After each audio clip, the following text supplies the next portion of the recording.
I hear all the time, if God's really there or if He's good, how can there be so much evil in the world? Well, how could He let that happen? As I pointed out in some of the previous videos, God gave us free will, and He will not usurp it. He will not force you to do what He says. He says it, there it is, and you can believe it or you can do what you want.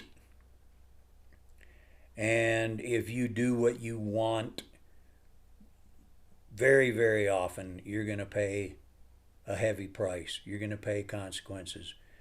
I mentioned my father. When I was 12 years old, I walked in on my father having an affair with the woman from next door. He could not, it was like Sarah seeing the shiny tailpipes. Oh, it looks good, I want. That was the extent of understanding going on right there.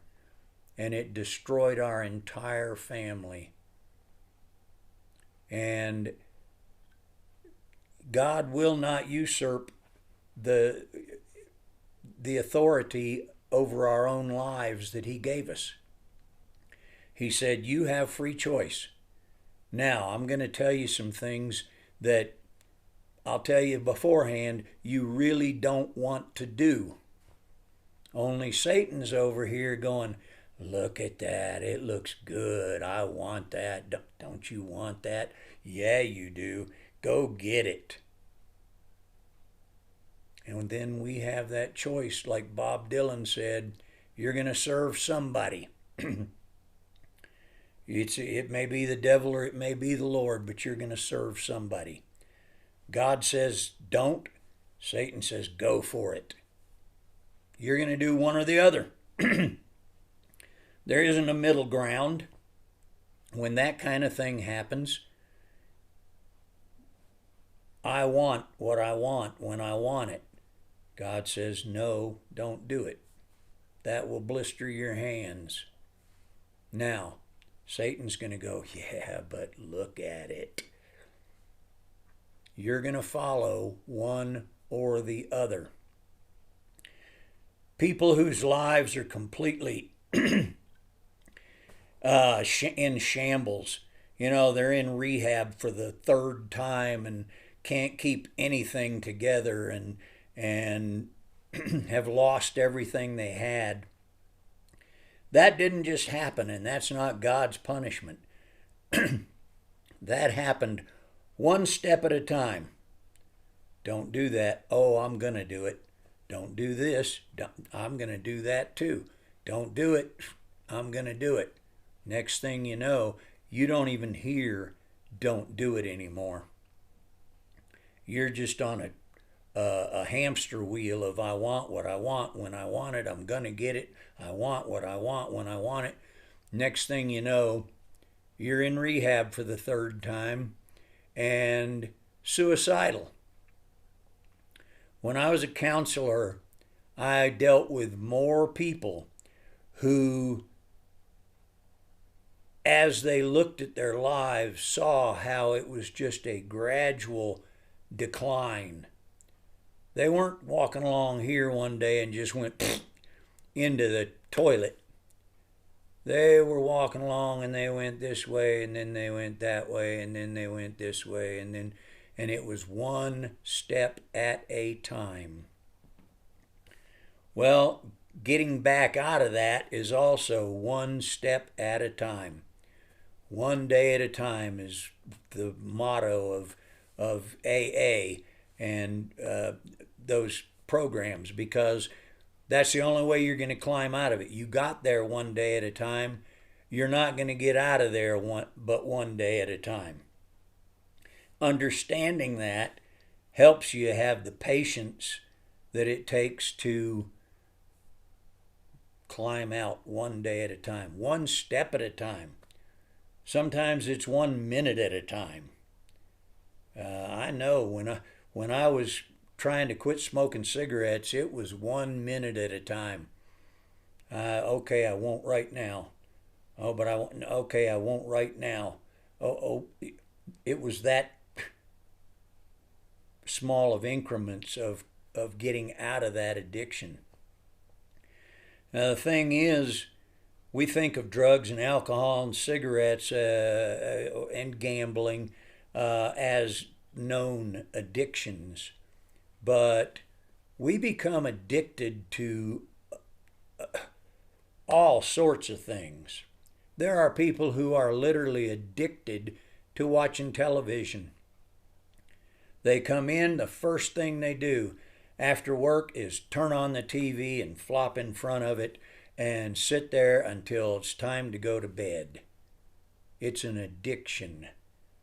And if you took the TV away, they wouldn't have a clue what to even do with that time because they haven't done anything with it.